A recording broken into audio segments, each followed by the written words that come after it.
제가 한 번은 어떤 형제와 대화를 하고 있는데 제게 이렇게 이해가 된 것을 들었습니다. 꼭 이 형제뿐만 아니라 꽤 많은 사람들이 그런 생각을 하고 살고 있습니다. 저는 목사님처럼 생각을 하며 사는 것은 불가능한 사람입니다. 저는 밭에 나가서 일을 하라고 하면 하루 종일 일할 수 있지만은 목사님처럼 책을 읽고 생각하고 연구하고 설교하고 가르치고 전 그 못합니다. 하루에 한 30분을 할 수 있을지 모르죠. 그렇게 저에게 말하는 것을 들었습니다. 근데 그런 생각을 가진 분들이 꽤 많고 또 많을 것입니다. 통계에 의하면, 어떤 연구 발표에 의하면 대부분의 사람들이 하루에 생각하는 시간으로 5분을 쓴답니다. 대부분의 사람들이 하루에 생각하고 사고하고 연구하는 시간을 5분 정도 쓴다고 해요. 대부분의 사람들은 기계적인 생활을 합니다. 나가고 들어오고 먹고 마시고 자고 일어나고 일하고 쉬고, 그렇죠? 여러분, 이렇게 제가 표현하니까 어느 때 사람들의 모습 같습니까? 노아 때, 그렇죠? 기계적으로 살긴 사는데 생각하지 않습니다. 생각하지 않는다고 하니까 좀 이상하죠? 우리 그것을 오늘 같이 연구 하려고 합니다. 여러분, 말세에 사는 사람들은 아주 생각 구조가 세속적입니다. 물질주의적이고, 그렇죠? 이 살고 있는 구조가 잘못되었습니다. 그래서 그들이 무엇을 생각하며 무엇을 계획하느냐에 따라서 그들의 마음을 더럽히는 것입니다. 그러니까 영적으로 살아있을 수가 없습니다. 그 의식 구조 자체가 교회 안에서도 그렇습니다. 많은 설교 자체가 물질주의적이고 인본주의적입니다. 하나님을 중심으로 예배하거나 하나님을 중심으로 말씀을 전하는 것이 아닙니다. 많은 경우에 그래서 예수님을 믿지만은 주님의 뜻대로 살지는 않습니다. 여러분, 우리가 그래서 마음이 바뀌어야 합니다. 우리의 의식 구조가 바뀌어야 합니다. 우리의 중요성과 가치관이 바뀌어야 합니다. 우리 마음이 바뀌지 않으면, 세상을 본받지 아니하고 하늘에서 온 마음을 가지고 매일 살지 않으면 우리는 예수를 믿는 사람들이 아닙니다. 여기 로마서 8장 6절에 말씀했습니다. 로마서 8장 6절인데 다음과 같은 말씀이 있습니다.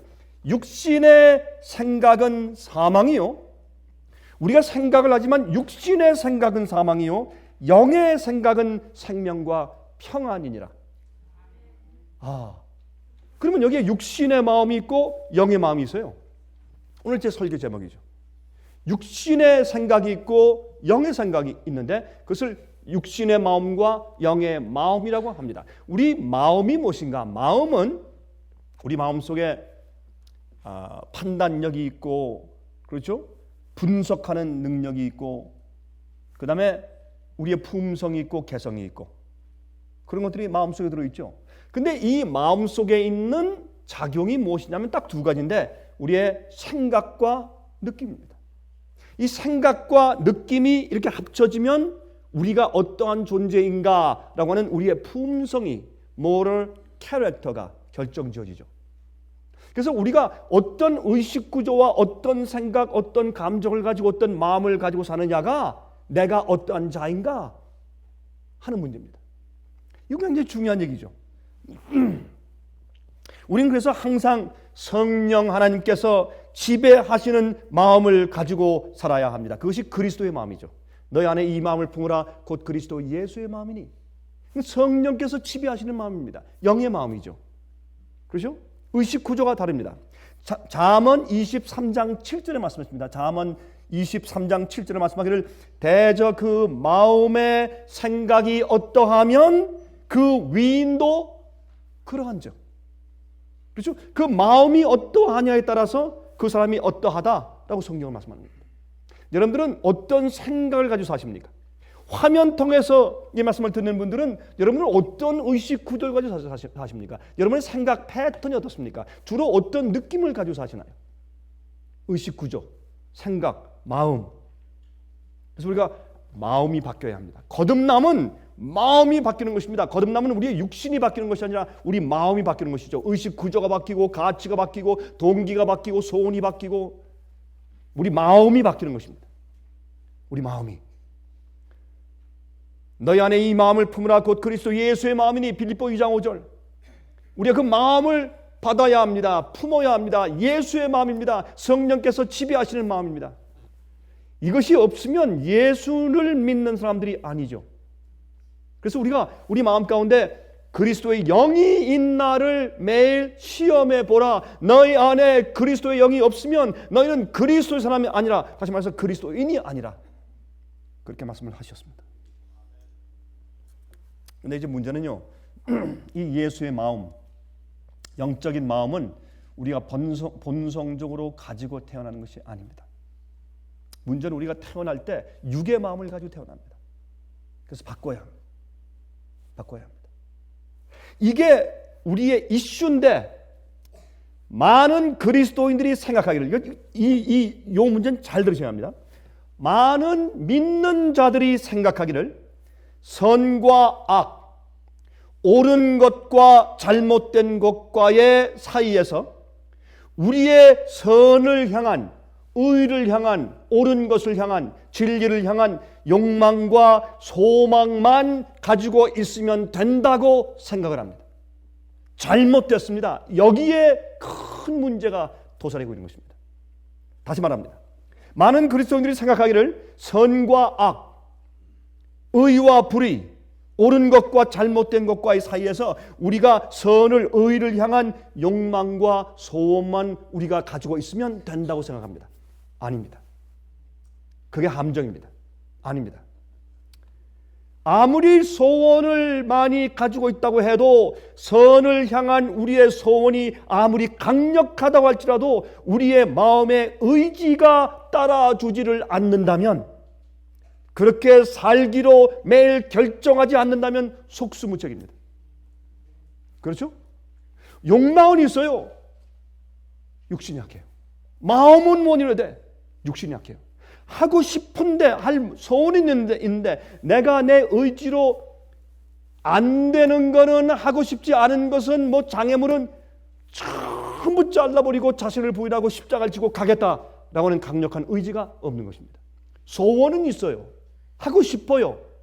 뭐 누구는 뭐 안 하고 싶어요? 다 하고 싶지. 그런데 안 되는 것입니다. 그래서 로마서 7장의 사람도 선에 대한 소원은 있으나 안 된다고 고백을 하잖아요. 오라, 나는 곤고한 사람이로다. 누가 나를 이 사망의 몸에서 건져내랴. 그러나 그는 고백합니다. 내가 내 마음으로는 주 하나님의 법을, 내 육신으로는 죄의 법을 섬긴다라고 얘기를 해요. 고백해요. 그래서 로마서 7장에 있는 사람도 무엇을 고백합니까? 마음에 주님의 뜻대로 살고 싶은 자기의 소원을 얘기해요. 또 그 중간에 보면 어떤 얘기를 그가 고백합니까? 내가 선을 행하려고 하는데 자꾸 죄를 짓는다. 그럼 무엇은 있습니까? 선에 대한 욕망은 있습니다. 선에 대한 소원은 있어요. 소원이 또 강할 수 있어요. 그런데 안 되는 겁니다. 이게 문제 아닙니까? 자, 그러므로 마음과 우리 속에 있는 의지가, 마음하면 내 생각 구조입니다. 느낌입니다. 그리고 내 속에 선택하는 힘인 우리의 마음속에 가장 중요한 중추 역할을 하고 있는 의지가 무엇을 받아들이거나 거절하는 기본적인 힘입니다. 그렇죠? 그리고 우리 의지가 아무리 소원이 있더라도 내 의지가 그 소원을, 욕망을 계속 끌고 나가는 리더의 파워를 가지지 않으면 소용없는 것입니다. 사람들이 진리를 압니까? 많은 사람들이 압니다. 그대로 살고 싶어 합니까? 살고 싶어 합니다. 어떤 죄의 잘못된 습관을 끊어버리기 원합니까? 그렇습니다. 의로운 습관을 새로 만들기 원합니까? 그렇습니다. 근데 왜 못합니까? 또 왜 안 합니까? 마음의 문제입니다. 마음의 문제입니다. 인간에게 우리가 예수의 마음을 받기 위해서 마음이 바뀌고 거듭나고 성령의 역사가 내 속에 개입해서 매일매일 역사하지 아니하시면 우리 인간에게 이 힘이, 이 의지의 힘이, 무엇을 받아들이고 무엇을 거절하고 하는 기본적인 선택의 힘이, 이 힘이 다 약화되어 버렸기 때문에 선을 행할 수가 없게 되었다는 사실이 문제입니다. 우리가 원하는데, 선을 행하는 간절한 소원은 있는데 선을 행하려고 하는데 죄를 져요. 의를 행하려고 하는데 격길로 빠져요. 안 된단 말이에요.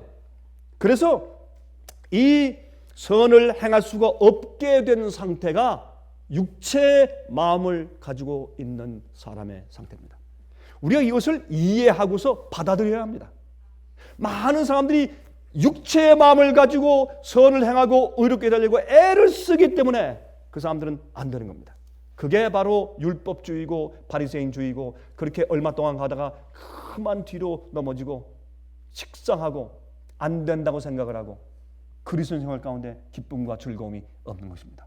승리의 경험이 없는 것입니다.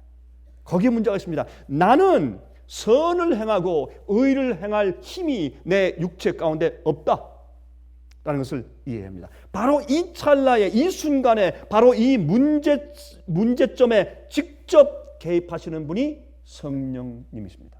그래서 성경에는 육신의 마음이 있고 영의 마음이 있는 겁니다. 쉽게 해서 육신의 마음은 그냥 우리가 하나님께서 우리를 가만히 놔두면 돼요. 우리가 악해지려고 애쓸 필요가 없습니다. 여러분과 저는 악해지려고 애쓸 필요가 없어요. 우리는 죄를 지으려고 애쓸 필요가 없어요. 그걸 우리가 알아야 돼요. 우리는요, 아주 모진 사람이 되기 위해서 애를 쓸 필요가 없어요. 가만히 있으면 돼요. 그 텃밭에 농사를 조금 짓다가요, 그냥 한 해만 놔두면, 한 해가 뭐예요? 한 주일만, 두 주일만, 한 달만 놔두면 그냥 그거 어디서 나오는지 모르겠어요. 여러분, 그 채소를 키우려면 얼마나 힘들어요. 그렇죠? 잡초 뽑아줘야 되고, 예? 거름도 줘야 되고, 애를 써야 되는데, 참 이 잡초들은 말이죠, 얼마나 억센지 가만 놔두면 자라. 그게 여러분과 저의 마음입니다. 이게 육의 마음입니다. 우리 이것을 좀 알아차립시다.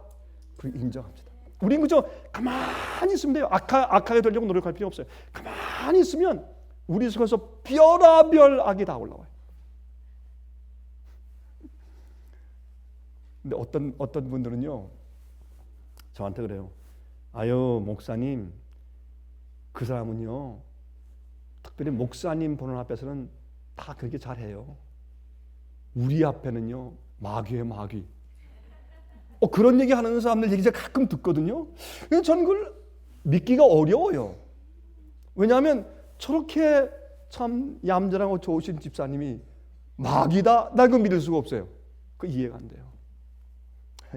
요즘 말이에요, 제가 이 사람에 대한 실망을 가끔 경험하지 않습니까? 사람에 대한 실망을 경험할 때마다 전 참 마음이 아픕니다.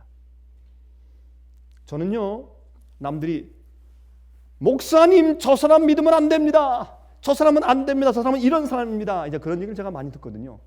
그럴 때 저는 그래도 그 사람에 대해서 좋은 생각을 해주고 싶어요. 그 왜 그러냐면, 저같이 생각하는 사람도 있어야 실패자들에게 소망이 있지 않겠어요? 전부 다 저 사람 안 돼요, 이제 끝났습니다 해버리면, 저까지 그래버리면 어떻게 되겠어요? 그럼 희망이 없잖아요. 그 사람은 영원히. 아니 그게 아니라 저처럼 생각하는 사람들이 없다면 희망이 없잖아요. 어쨌든 우리는 가만 놔두면 악한 사람들이에요. 그걸 육신의 마음이라고 하는 거예요. 육신의 마음, 타고난 마음, 죄의 본성이 지배하는 마음.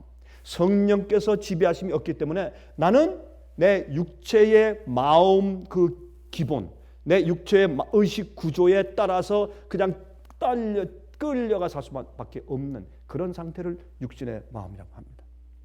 육신의 생각은 로마서 8장 6절 다시 읽죠.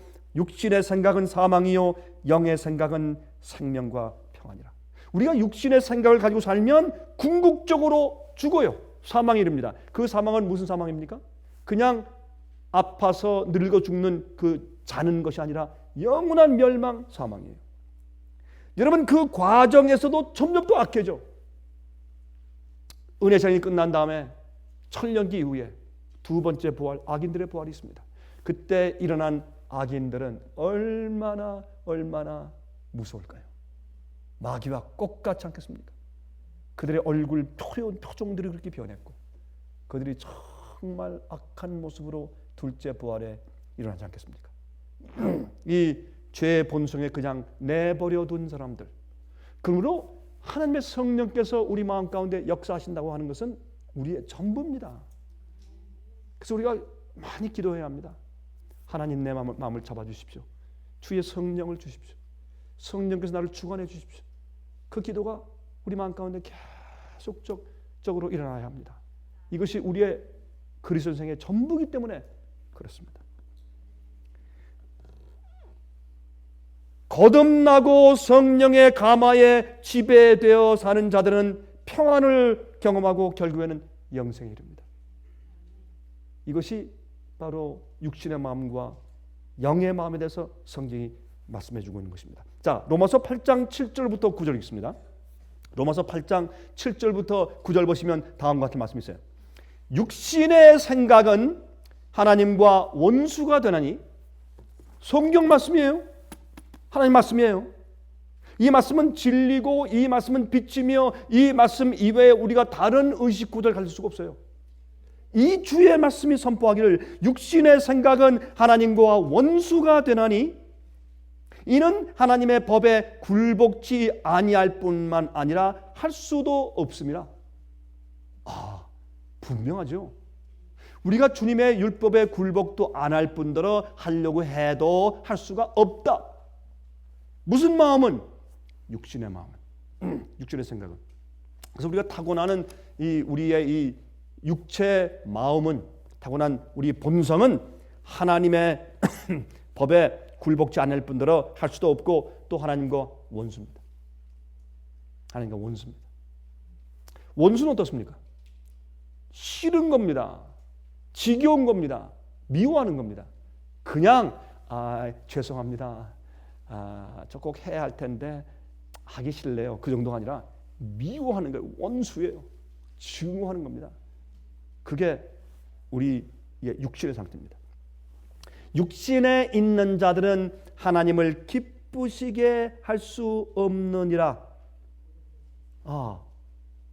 주님을 기쁘시게 할 가능성이 내 속에는 없어요. 우린 그저 우리가 태어난 그 자체 그대로 그냥 내버려 두면 우리는 악해지는 것입니다. 이제 근데 이런 하나의 의문이 있죠. 저 사람은 법도 없이 살 사람입니다. 그런 얘기가 있잖아요. 근데 하나님 믿지 않는 사람들에 대해서 저 사람 참 착하고 저 사람들 예수를 안 믿는데 어쩌면 이렇게 착하고 수근하고 좋은지 몰라요. 그런 사람들이 있어요. 저도 만나봤습니다. 법 없이 살 사람들입니다. 그런데요, 그런 사람들의 마음 가운데는 양심이 있어요. 그리고 그 양심은 성령의 은혜 가운데 전적은 아니더라도 도덕적으로 윤리적으로 성령의 감화를 받고 있을 수가 있어요. 성령의 역사 가운데 여러 부분이 있는데 하나님을 모르는 사람들에게 기본적으로 역사하시는 성령의 양심의 역사가 있어요. 그리고 진리를 찾아가는 소원이 있을 수가 있어요. 그런데 그런 사람들이 진리를 아는 일에는 속도가 느릴 수 있죠. 그러나 도덕적으로 좋은 그런 심성을 유지하는 사람들이 있어요. 우리가 보지 않습니까? 그러나 그런 사람들도 제가 참 착하다, 법 없이도 살 수 있다라는 사람을 코너에 모으니까 똑같대요. 코너에 딱 모으니까 똑같아요. 그냥 튀어 올라오는데 자기 자존심이나 자기 속에 있는 어떤 이익에 관계된 일로 코너에 몰리니까 와, 갑자기 양이 사자가 돼. 와. 내가 가만히 있으니까 지렁이도 꿈틀하는 거 몰라 하고 올라오는데 저 보니까 그렇구나. 사람은 그런 겁니다. 성령의 역사와 개입하심과 주관하심이 없이는 이 세상에 아무도 의인이 없다고 성경은 선포하는 것입니다. 그래서 의인은 없나니 하나도 없다고 말씀하는 겁니다. 거기에 육신에 있는 자들은 하나님을 기쁘시게 할 수 없느니라. 만일 너희 속에 하나님의 영이 거하시면 너희가 육신에 있지 않고 영에 있나니. 여기 해답이 나오잖아요. 우리가 육신의 마음을 가지고 태어나 살지만은 주의 성령께서 내 속에 거하시면 갑자기 내 마음이 뭐가 돼요? 영의 마음이 되는 것이에요. 이 영의 마음이라는 것은 무엇인가? 성령께서 지배하시는 마음입니다. 성령께서 지배하시는 마음. 누구든지 그리스도의 영이 없으면 그리스도의 사람이 아니라. 여러분, 육신의 생각은 하나님과 원수다. 우리 잠깐만 생각해 봅시다. 이게 도대체 무슨 말인가? 육신의 생각은 하나님의 원수다. 즉 하나님의 법에 굴복지 않으려고 하는 것입니다. 하나님께서 뭐 하지 말라. 왜요? 당신이 뭔데? 굉장한 반역적인 정신과 그런 말을 들으면 더 하고 싶어요. 원수예요. 그렇죠? 분노가 화산처럼 폭발하고 싫어합니다. 우리 한국말로, 순수한 한국말로 왼수. 원수 아니죠. 왼수죠. 네. 이것이 육신의 마음이란 말입니다. 갈라디아 5장 16절과 17절에 보면 말씀하기를 내가 이르노니 너희는 성령을 쫓아 행하라. 그리하면 육체의 욕심을 이루지 아니하리라. 육체의 소욕은 성령을 거스리고 성령의 소욕은 육체를 거스리나니 이 둘이 서로 대적함으로 너희의 원하는 것을 하지 못하게 하려 함이라. 그러니까 우리 마음속에 타고난 본성과 성령의 역사는 서로 거스려요. 그래서 우리 어떻게 굴복하고 회개하고 죄를 버리고 주 앞에 나가서 긍휼을 구해야 돼요. 자비를 구해야 돼요. 하나님, 나는 전혀 안 되니까 주여 나를 불쌍히 여기시고 나를 용서하실 분대로 내 마음 가운데 성령으로 예수의 마음을 주십시오. 그리고 성령께서 내 주인 되시고 나를 지배해 주십시오 라는 나의 굴복과 내가 주 앞에 이 드리는 서미션, 주 앞에 드리는 일이 철저해야 합니다. 그리스도의 삶은 100% 나의 굴복입니다. 나의 100% 굴복이 없이는 우리는 영의 마음을 가지고 살 수가 없습니다. 이것이 얼마나 정말 우리가 매일 경험하는 얘기입니까? 우리가 90% 굴복하면 굴복하지 않은 10%가 나를 이겨버려요. 그렇죠? 서로 원수 관계니까 우리가 영의 마음을 가지고 성령께서 날 지배하도록 허용해버리면 그러면 갑자기 어떤 일이 생깁니까? 내 육체에 있는 육체의 마음이 나를 지배할 수가 없게 됩니다. 안 됩니다. 육체의 소욕이 나를 더 이상 지배하지 못합니다. 그런데 육체의 소욕에게 내가 이제 팔린 상태에서 그냥 있으면 성령께서 맥을 못 주십니다. 어떻게 할 수가 없습니다. 내가 선에 대한 의에 대한 소원을 가지고 있더라도 그것을 할 수가 없습니다. 자, 여기에서 하나님의 해결책이 무엇입니까? 여기에서 하나님의 해결책이 바로 성경에 있는 이 말씀인데, 이 말씀을 이제 사도 바울이 이 로마서에서는 믿음으로 어떻게 의롭게 되는가, 어떻게 믿음으로 구원받는가라는 것을 설명하는 과정에서 그가 이야기하는 클라이맥스가 있어요. 우리 그것을 이해해야 돼요. 이 로마서에서 사도 바울이 우리에게 말씀하는 하나님께서 우리에게 믿음으로 구원 얻게 하시는 그 역사에서 클라이맥스로 뭘 하나 딱 제시해요. 그걸 읽기 전에, 그 전에 우리 히브리서에 있는 말씀과 에스겔서에 있는 말씀을 좀 읽고 지나가자고요. 히브리서 8장 10절. 히브리서 8장 10절. 또 주께서 가라사대 그날 후에 내가 이스라엘 집으로 세울 언약이 이것이니. 자, 하나님께서 우리를 구원하시는 주님의 계획과 새로운 언약이, 새 언약이 이것이에요. 내 법을 저희 생각에 두고 저희 마음에 이것을 기록하리라. 나는 저희에게 하나님이 되고 저희는 내게 백성이 되리라. 그러니까 여기 보니까 하나님께서 우리 마음과 생각에 무엇을 기록합니까? 하나님의 법을 기록해요. 그것은 뭐냐? 그것은 마음이 바뀌는 겁니다. 법이 저 밖에 있어요. 이거 해라 할 때 내 마음은 원치 않아요. 원수예요. 할 수가 없어요. 또 내 마음 가운데 그렇게 해야 구원받기 때문에 소원이 있어요. 의에 대한 소원이 있어요. 할 수가 없어요.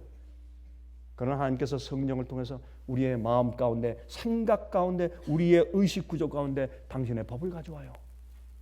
그래서 내 마음의 생각이 바뀌고 내 의식 구조가 바뀌고 내 마음 가운데 소원이 있을 뿐더러 또 동시에 무엇이 있습니까? 성령이 지배하시는 영의 마음이 생겨버립니다.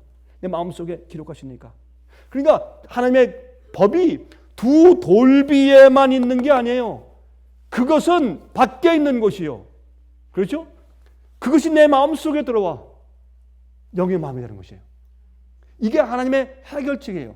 에스겔 36장 26절 27절에 또 새 영을 너희 속에 두고, 여기에 벌써 구약 성경에 구약 시대 이미 해결책이 있잖아요.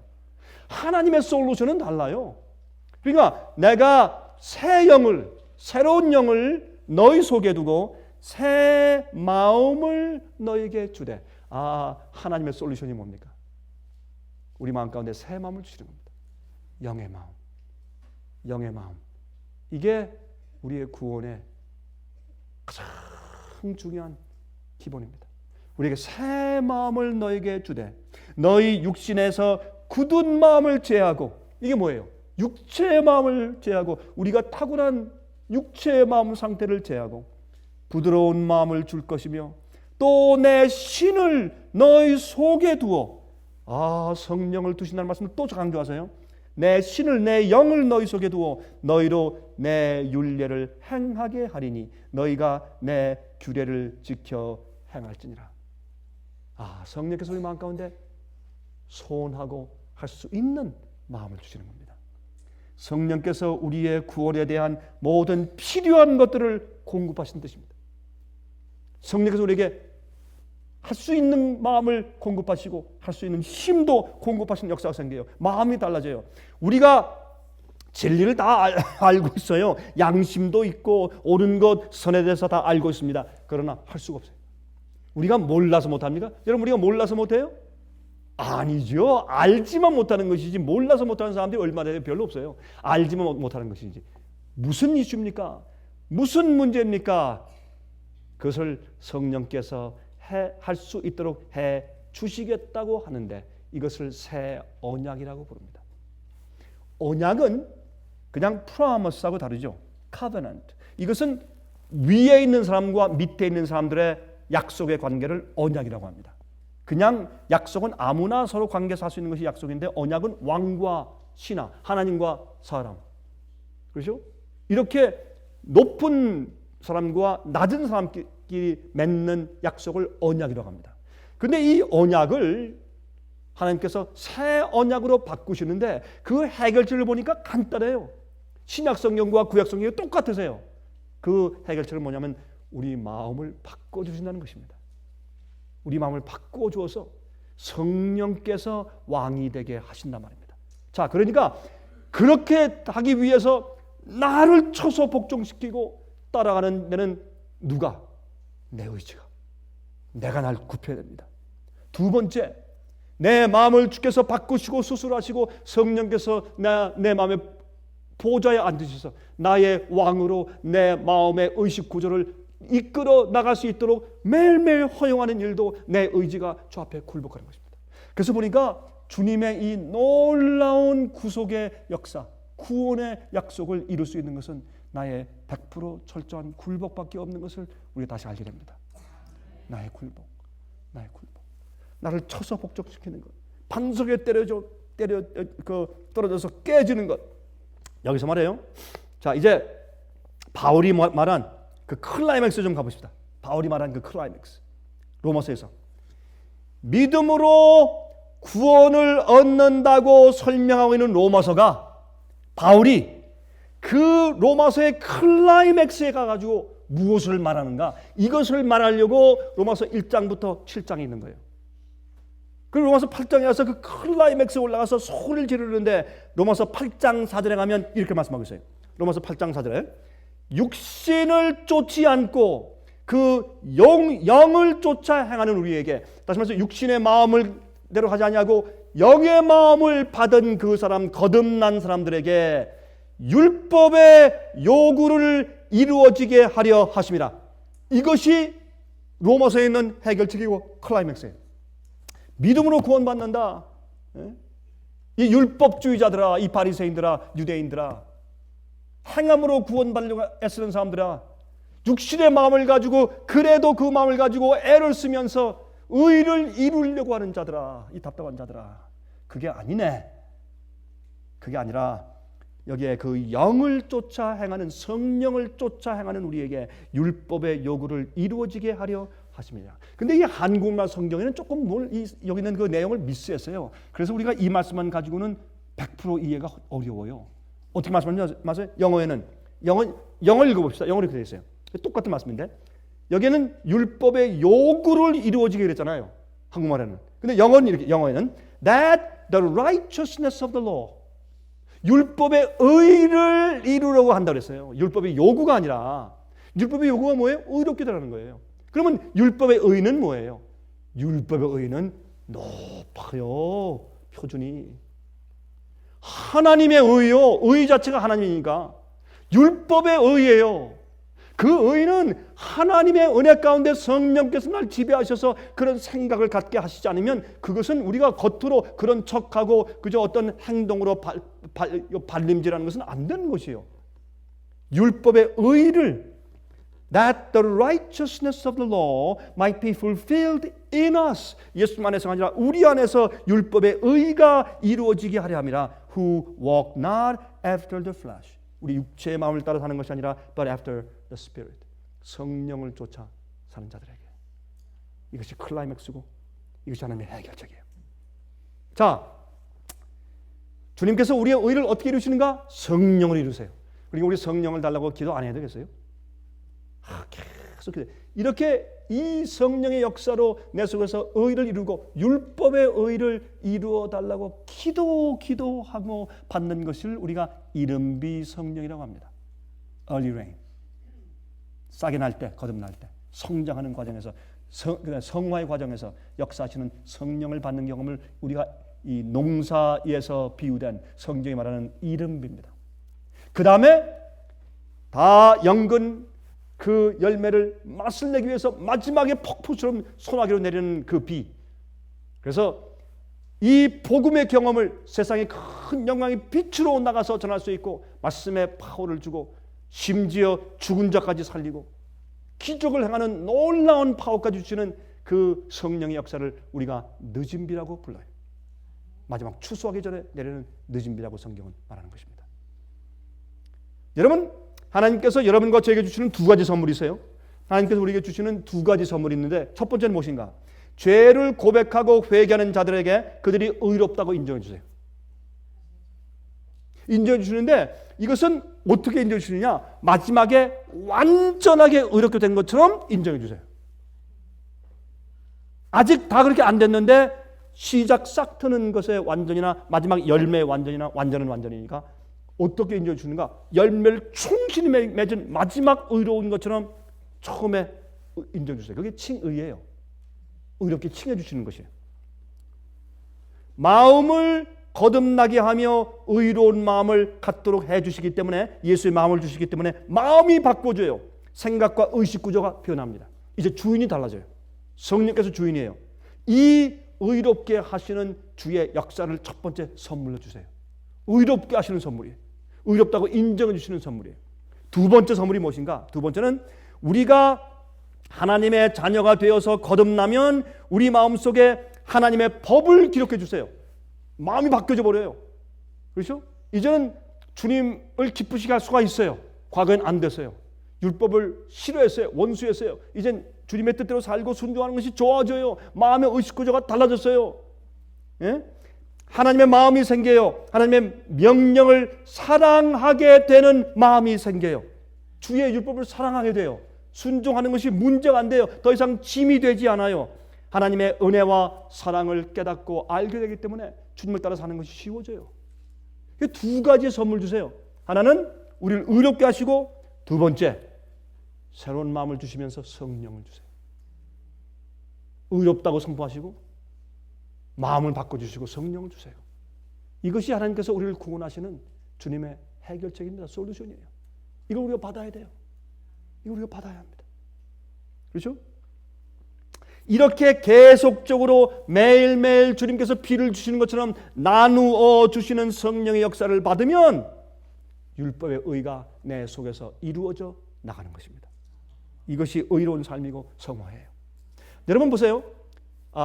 칭의를 justification, 의롭다고 칭해 주신다고 그렇게 사람들이 단어를 사용하고 말을 해요. 성화는 그 이후에 성화는 이제 거룩하게 되는 과정인데 사실 거룩하게 되려고 애쓰는 것보다 거룩한 그 의가 내 속에서 계속 주님의 능력으로 유지되어 가는 것인데 여러분 그것은 주님께서 우리의 마음 가운데 율법을 기록해 주시는 것이죠. 그렇죠? 그리고 성령께서 내 속에 내재하시는 것이죠. 내 마음의 의식구조가 바뀌어버린 마음이 바뀐 것이죠. 그렇죠? 그러니까 내가 의롭다고 인정받고 그다음에 그 인정받은 의롭다는 그 경험이 계속적으로 유지되어 나갈 수 있는 모든 필요를 다 공급해 주시는 것입니다. 그리고 이 두 가지 선물을 우리에게 주시는 것이에요. 그래서 사실 어떤 의미에서 우리가 주 앞에 할 수 있는 우리의 구원의 역사에서 우리가 주 앞에 할 수 있는 것은 굴복입니다. submission, 복종, 굴복. 하나님께 복종하는 것입니다. 하나님께 굴복하는 것입니다. 성령께 굴복하는 것입니다. 굽히는 것입니다. 그래서 이렇게 말씀했습니다. 여러분 요한일서 3장 1절부터 3절 보면 여러분 요한일서 3장 1절부터 3절은 놀라운 말씀이에요. 어떻게 이런 말씀이 성경에 있는지 모르겠어요. 제가 말씀드렸지만 전 젊을 때 제가 젊은 목사였을 때 제가 여기에 대해서 설교 안 했어요. 설교할 수가 없었어요. 어떻게 제가 이걸 설교해요? 제가 안 믿는 건데 제가 이거 안 믿었어요. 이건 그저 표현이지. 이럴 수가 없다. 나중에 보니까 아닙니다. 우리가 주의 말씀을 마음대로 뜯어고치고 빼고 더 할 수 없죠. 이렇게 말씀했어요. 요한일서 3장 1절부터 3절. 보라 아버지께서 어떠한 사랑을 우리에게 주사 하나님의 자녀라 일컬음을 얻게 하셨는고 우리가 그러하도다. 그러므로 세상이 우리를 알지 못하면 그를 알지 못함이니라. 사랑하는 자들아 우리가 지금은 하나님의 자녀라 장래에 어떻게 될 것은 아직 나타나지 아니하였으나 그가 나타내심이 되면 우리가 그와 같을 줄을 아는 것은 그가 계신 그대로 볼 것을 이라매니 주를 향하여 이 소망을 가진 자마다 그의 깨끗하심과 같이 자기를 깨끗하게 하느니라. 저는 이 말씀을 이해할 수가 없었어요. 여러분은 모르겠습니다. 근데 저는요 이 말씀은 믿을 수도 없고 이해할 수도 없었습니다. 복음에 대한 이해가 잘못 삐뚤어져 있었기 때문에 저는 이 말씀을 이해할 수 없었어요. 근데 가만히 보니까 그의 깨끗하신 것 같이 깨끗해진다?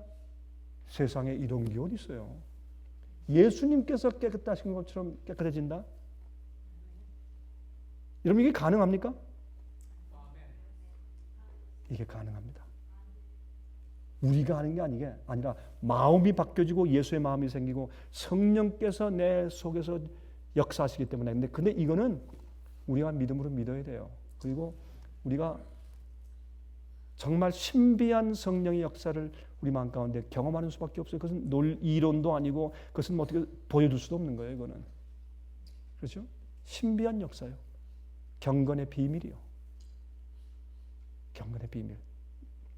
Mystery of Godliness. 그 예수님의 성육신입니다. 그 예수님의 성육신이 그 비밀이에요. 복음의 비밀이 예수의 생애니까. 그래서 우리가요. 다른 사람들을 어떻게 취급하는가 이거 굉장히 중요해요. 내가 남을 어떻게 취급하느냐. 나에게 해코자 하는 사람들 내가 어떻게 취급하느냐. 내가 원수에 대한 생각이 어떠느냐. 내 생각이. 그리고 내가 사람들을 어떻게 취급하느냐. 내 마음 가운데 이 영에 먹으려는 의도이냐 아니면 그 영혼 자체를 불쌍히 여기고 존중하느냐. 내가 사람을 어떻게 취급하느냐. 내가 남을 어떻게 취급하느냐. 이것이 예수님의 성품이에요. 예수님의 성품이에요. 우리는 어디에서 그것을 찾으려고 하느냐면 행동 방기에서 찾으려고 해요. 미소, 말, 온유, 겸손. 인사할 때 얼마나 숙였느냐. 10도냐, 25도냐, 90도냐. 이거 숙이는 그런 거. 그렇죠? 또 남을 도와주는 거. 이런 눈에 보이는 실제적인 행동 반경에서 그것을 우리가 찾으려고 해요. 그러나 하나님께서는 우리 마음 가운데 그 행동을 하는 그 동기가 무엇이냐요? 왜 그렇게 하느냐 이거예요. 성화는요. 예수의 마음이 내 마음 가운데 들어와서 성령께서 지배하시면 나도 모르게 하나님의 마음이 들어와서 내 마음 가운데 그렇게 하고 싶어지는 성령의 충동을 받아서 자연히 그렇게 하게 돼요. 그런 마음이 생기고 사람들을 불쌍히 여기게 되고 사람들 마음 가운데 자비한 마음이 들어가고 그래요. 예? 올바로 살고 싶고, 긍휼히 여기고, 그게 성화입니다. 우리가 어떤 의로운 행동을 생산해내려고 애쓰는 것이 아니라 성령께서 내 마음속에 들어와서 역사하셔서 그런 동기를 주시는 것. 그런데 끝으로 말해요. 그런데 끝으로 항상 이런 말씀을 할 때 항상 되돌아오는 한 가지 질문이 있어요. 이건 사람들이 항상 이런 얘기 할 때마다 꼭 하는 질문인데 결국엔 이 말씀으로 자꾸 돌아와. 그럼 그 질문이 무엇인가? 그런데 목사님, 어떻게 성령을 받습니까? 이게 이슈예요. 이렇게 다 설명하고 성령이 이슈다, 영의 마음이 이슈다 다 얘기하면 다 옳습니다. 근데 목사님, 성령을 어떻게 받습니까? 그게 많은 사람들이 이슈예요. 내가 어떻게 하면 성령을 받는가? 제가 여기에 대해서 한번 설교한 적이 있죠. 어떻게 성령을 받는가? 예. 자, 성령께서 어떻게 내 마음속에 들어오시는가? 그 말이죠. 어떻게 내가 성령께서 내 마음속에 들어오시게 허용하는가? 어떻게 성령을 받는가? 어떻게 성령을 영접하는가? 예수님을 어떻게 영접하십니까, 여러분? 예수님을 어떻게 받아들이십니까? 믿음으로. 그렇죠? 어떻게 성령을 받습니까? 믿음으로. 똑같습니다. 자, 여러분, 예수님을 받아들인 다음에 하늘에 무슨 글씨가 쓰입니까? 아무개는 예수 믿는 사람 됐다 이렇게 글씨가 쓰여집니까? 아니지 않습니까? 무엇으로? 믿음으로. 그러면 무엇을 믿는 겁니까?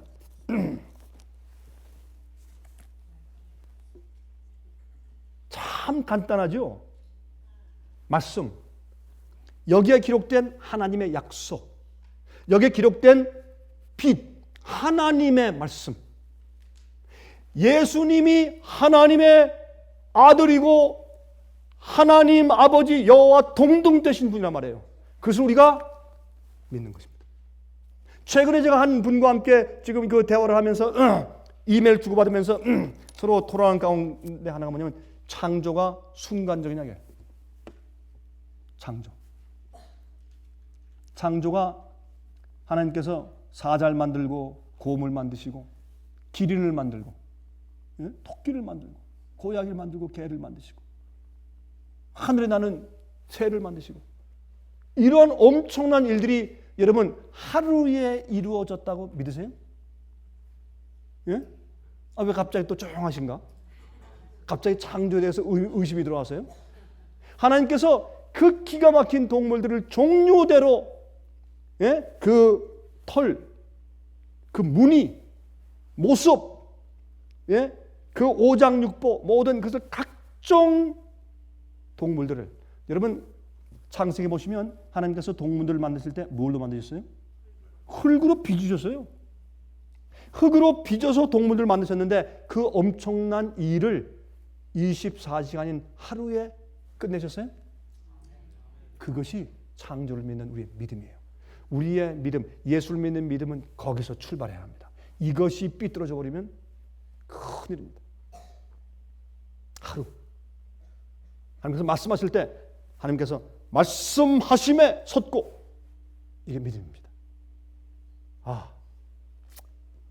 그러므로 우리가 믿음으로 받는데 갈라디아 3장 2절부터 5절입니다. 갈라디아 3장 2절부터 5절 보세요. 내가 너희에게 다만 이것을 알려 하노니 너희가 성령을 받은 것은 율법의 행위로냐 듣고 믿음으로냐. 여기 보니까 사도 바울이 설명해 놨어요. 너희가 성령을 받은 것은 율법의 행위를 통해서 받았느냐 아니면 믿음으로 받았느냐. 너희가 이같이 어리석으냐 성령으로 시작하였다가 이제는 육체로 마치겠느냐. 너희가 이같이 많은 괴로움을 헛되이 받았느냐. 과연 헛되냐. 너희에게 성령을 주시고 너희 가운데서 능력을 행하시는 이의 일이 율법의 행위에서냐 듣고 믿음에서냐. 무엇입니까? 듣고 믿음에서죠. 이거를 사도 바울이 말하고 있잖아요. 그렇게 성령을 받는 거예요. 간단해요. 성령을 받을 때 말이죠. 요즘에 말이죠. 성령을 받으려면 40일 금식해야 되는 줄 알아요. 기도원 가서 일주일 동안 기도해야 되는 줄 알아요. 성령을 받기 위해서 난리를 해야 되는 줄 알아요. 방언 받기 위해서 난리를 쳐야 되는 줄 알아요. 아닙니다. 마귀는 성령 받는 방법을 이상하게 틀어놔가지고 사람들이 다른 영을 받게 만들어 놓은 것입니다. 성경은 말씀하기를, 사도 바울이 말씀하기를 성령을 어떻게 받느냐? 주의 말씀을 믿음으로 받는다. 내가 그 주께서 말씀하시면 내가 이걸 믿습니다. 감사합니다. 내가 이것을 믿습니다. 받아들입니다. 할 때 성령께서 내 마음속에 들어오시는 것이에요. 점점 더 주의 말씀을 받아들이면서 점점 더 성령의 지배하심이 있는 것이에요. 로마서 10장 17절에 말씀하기를 그러므로 믿음은 들음에서 나며 들음은 그리스도의 말씀으로 말미암았느니라. 그러면 우리가 믿음으로 성령을 받습니다. 무엇을 믿음으로? 주의 말씀으로. 그럼 주의 말씀을 어떻게 믿어요? 들어야지 믿죠. 지금은 우리가 이런 시간은 무엇을 받는 시간입니까? 성령을 받는 시간입니다. 우리가 주의 말씀을 받고 그 말씀을 듣고 그 말씀을 믿으면 성령께서 우리 마음 가운데 들어오십니다. 우리 마음속에 오류가 정리되고 우리 마음속에 육신의 마음이 정리되고 우리 마음속에 있는 육신의 파워가 정리되고 성령께서 지배하시는 그 역사가 이루어지는 것입니다. 주의 말씀을 듣고 그 말씀을 받을 때 주의 약속을 믿고 내가 믿습니다. 주의 약속을 받아들일 때 우리에게 성령께서 역사하시는 것입니다. 그것밖에는 성령을 받는 길이 없습니다. 많은 사람들이 성령을 받는 길을 자꾸 이상하게 꾸며놓은 것입니다. 사도행전 8장 18절부터 20절, 사도행전 8장 18절부터 20절 어떤 말씀인지 한번 들어보세요. 시몬이 사도들의 안수함으로 성령 받는 것을 보고 돈을 들여 가로되 이 권능을 내게도 주어 누구든지 내가 안수하는 사람은 성령을 받게 하여 주소서 하니. 참 이거 흥미있는 얘기예요. 많은 사람들이 요새 성령을 받으라고 안수합니까? 교회에서? 안수해요. 안수기도, 치유의 안수, 그것뿐만 아니라 성령 받으라고 안수해요. 다 하면 다 이러면 또 팍팍 넘어지고, 예? The slaying of the spirit 그러죠. 다 이러면 또 확 쓰러지고. 야, 그러면 그 목사는 앞에서 얼마나 큰 파워를 느끼겠어요? 수천 명이 앉아 있는데 다 어제 가만히 이렇게 있다가 슉 하면 그냥 몇 병이 싹 쓰러지고 이렇게 하면 또 확 쓰러지니까 굉장한 파워를 느끼지 않겠어요? 어떤 배우가, 어떤 가수가, 어떤 레슬링 스포츠 선수가 그런 힘이 있겠어요? 굉장한 파워죠. 완전히 CEO죠. 마귀의 힘이죠. 예, 마귀의 역사죠. 그렇죠? 그래서 그렇게 해서 무슨 성령의 안수해서 성령을 받게 하는 것으로 생각해요. 그 사람이 말씀을 받고 굴복하지 않는데 어떻게 성령이 임해요? 그 안수는 무슨 안수를 말하는 것이에요? 그 안수는 침례 주는 것과 같은 것이에요. 예? 목살 안수하거나 집살 안수할 때 어떻게 했어요? 그가 믿고 저 앞에 굴복하고 의의 경험을 하고 이젠 말씀을 믿고 서 있는 자에게 하나님 우리가 이 사람을 인정합니다 라고 하는 것이에요. 그게 안수예요. 그렇잖아요. 근데 성령을 주십시오. 그 사람이 안 믿는데 안수하면 성령을 받아요? 말도 안 되는 얘기지. 이게 잘못된 사고방식이란 말이에요. 그래서 이 시몬이 바울이 다니면서 이렇게 안수하니까 성령을 받는데 와, 그 당시엔 성령을 받는 게요 그냥 속에서 자기의 죄와 죄의 본성을 승리하는 것뿐만이 아니라 겉으로 나타나는 표적들이 있었어요. 그때는 어떻게 해요? 처음에 복음의 씨앗이 뿌려지는 엄청난 시대였으니까 이제 전혀 복음도 모르고 예수님도 모르고 십자가도 모르고 부활도 모르는 그런 생판 깜깜한 세상에서 예수를 전하고 예수의 십자가를 통해서 구원받는다는 것을 전하고 예수님의 부활과 성천을 전해야 되는데 이 예수가 인간으로 왔었는데 이분이 하나님이시다. 그걸 전하려니 능력이 있어야 돼요. 그 보통 파워가 아니에요. 그 능력을 하기 위해서는 표적이 있어야 돼요. 뱀을 잡아도 안 죽고, 예? 막 외구가 막 터져나오고 방언이 막 터져나오고, 그렇죠? 예, 죽은 자가 막 일어나고 벙어리가 입을 열고 소경이 눈을 뜨고 앉은 배가 막 일어나고 하는 그런 눈에 보이는 역사가 있어야 돼요. 그래야 사람들이 어떻게 해요? 적어도 깜짝 놀래요. 이건 무언가 생전 보지 못한 일인데 이게 뭐냐?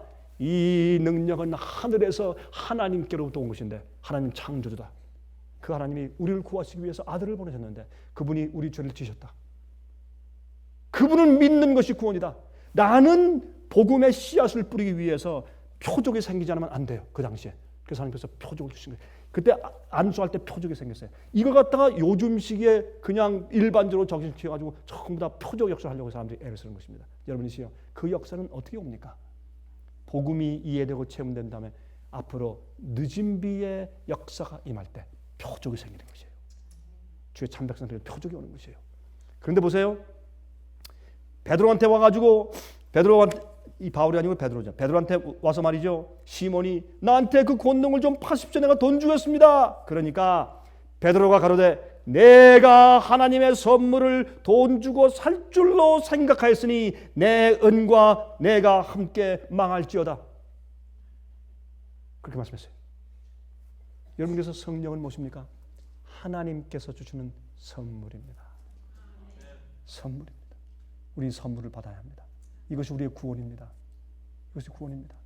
매일매일 하나님께서 주시는 선물인 영의 마음을 가지고 사시기를 간절히 바랍니다. 하늘에 계신 우리 아버지, 다시 주의 말씀을 묵상하고 살펴보니 하나님께서 우리를 구원하시는 유일한 해결책은 성령님의 역사입니다. 우리가 마음은 열고 우리 자신을 이 시간 다시 쳐서 복종시키고 주 앞에 나아가 꺾고 굴복하오니 저희를 긍휼히 여기시고 영의 마음 주시고 성령님의 임재를 허락하여 주시옵소서. 예수 그리스도의 거룩하신 이름만 의지하여 간절히 간구합니다. 아멘. 은혜 많이 받으셨습니까? 지금까지 들으신 이 생예빛 예배 설교는 개인의 신앙 부흥이나 소규모 그룹 예배를 위하여 DVD와 CD로 제작되어 보급되고 있습니다. 생예빛 예배 설교 DVD 및 CD를 원하시는 분들은 1-877-704-1004번으로 전화하여 주시기 바랍니다. 생애의 빛은 각종 미디어, 즉 출판물, 텔레비전, DVD, CD, 그리고 웹사이트를 통하여 복음을 전하는 미디어 선교 기관입니다. 생애의 빛에서 이루어지는 선교 사업을 크게 7가지로 나누어 소개하면 다음과 같습니다. 첫째로 생애의 빛은 가정과 건강과 참된 신앙을 소개하는 월간지 살아남는 이들을 매달 발간하고 있습니다. 가정과 건강 문제뿐만 아니라 참된 신앙과 성경에 나타나 있는 중요한 진리들에 대하여 매달 깊이 있게 다루는 성경 연구 신앙지입니다. 둘째로 생애의 빛은 미국의 주요 도시에서 텔레비전 선교 방송을 하고 있습니다. 많은 분들이 생애의 빛 선교 방송을 통하여 복음을 발견하고 새로운 생애를 살아가고 있습니다. 셋째로 생애의 빛에서는 우편 통신을 통하여 평신도들의 성경 연구를 도와드리는 성경 통신학교를 운영하고 있습니다. 성경에 나타나 있는 중요한 문제들에 대하여 체계 있게 공부하기를 원하시는 분들은 성경 연구 단기 코스와 계시록을 통한 성경 교리 연구, 또한 다니엘서 예언 연구를 신청하시기 바랍니다. 교재 및 모든 비용이 무료인 생애의 빛 성경 연구 과정을 통하여 복음과 예언 문제를 가장 쉽고 체계 있게 공부하시기 바랍니다. 넷째로 생애의 빛은 예언 연구를 위하여 특별하게 제작된 DVD 시리즈를 나누어 드리고 있습니다. 성경 구약과 신약의 대표적 예언서인 다니엘서와 요한계시록을 처음부터 마지막까지 자세하게 해설해 드리는 예언 연구 DVD 시리즈를 통하여 많은 분들이 성경과 미래에 대한 새로운 시야를 가지고 살아가게 되었습니다. 마지막 시대의 복음과 비밀이 담겨져 있는 다니엘과 요한계시록 DVD 시리즈를 신청하셔서 새로운 영적 부흥을 체험하시기 바랍니다. 다섯째로 생애의 빛은 강병국 목사님의 예배 설교가 담겨져 있는 DVD와 CD를 원하는 모든 그리스도인들에게 나누어 드리고 있습니다. 매주 생애의 빛 예배 설교 DVD 및 CD를 받기 원하시는 분들은 생애의 빛으로 연락하여 신청하여 주시기 바랍니다. 여섯째로 저희 생애의 빛 선교센터에서는 성경 신구약의 모든 진리를 요약하여 주제별로 만든 성경으로 돌아가는 길잡이 소책자 시리즈와 성경 말씀에 대한 이해와 영적 분별력을 환하게 밝혀줄 빛으로 인도하는 길잡이 소책자 시리즈를 마련해 놓았습니다. 이 두 가지 소책자 시리즈는 오류가 난무하는 혼돈스러운 세상에서 여러분들을 정확한 하나님의 말씀의 길로 안내해 드릴 것입니다. 이 소책자를 신청하시려면 생애빛 뉴욕 지부로 신청해야 하는데 뉴욕 지부의 전화번호는 1-888-881-1004번입니다. 1-888-881-1004번으로 신청해 주시기 바랍니다. 끝으로 생애빛 선교 사업에 대해서 좀 더 자세하게 알기 원하시는 분들은 웹사이트 www.sostv.net를 방문하시기 바랍니다. 생애빛 웹사이트에는 지금까지 나온 모든 월간지와 DVD, 텔레비전 방송물들을 누구나 무료로 보실 수 있도록 준비되어 있습니다.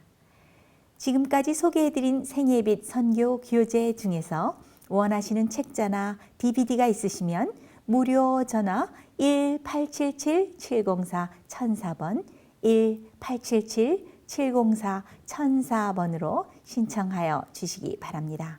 미국 동부 시간으로 월요일부터 금요일까지 9시에서 5시 사이에 전화해 주시면 감사하겠습니다.